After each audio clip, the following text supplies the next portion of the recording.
ছেড়ে দেওয়া যাবে না। আমি একদিনের জন্য আসছি, একদিনই আমার তবিয়তে নগদ এখনই বলতে হবে।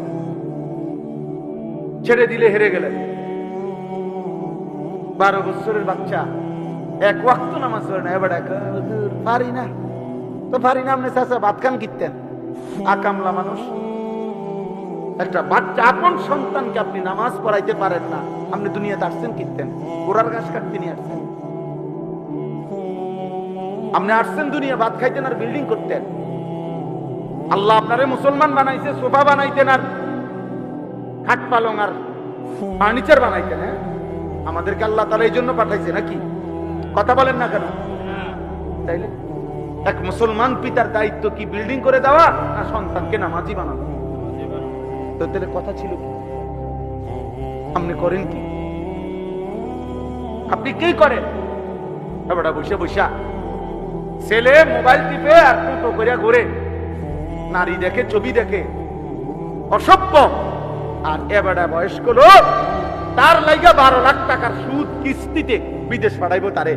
মানুষের দ্বারে দ্বারে কিস্তি নেয়, এবারে দুয়ারে দুয়ারে টাকা খুঁজে। আর যেই নাফরমানের জন্য খুঁজতেছে, ওই নাফরমান আল্লাহরে একটা সেজদাও দেয়। এবারে বাপের দায়িত্ব আদায় করতেছে। আচ্ছা চাচা, বাপ ফুত মিল্লা মনে রাখেন, দুজন হাসরের ময়দানে দাঁড়াবেন। আল্লাহ দুইজনকে জিজ্ঞাসা করবে, বান্দা সন্তানের প্রতি এই কি দায়িত্ব দিছিলাম আমি তোমারে মুসলমান বানাইয়া?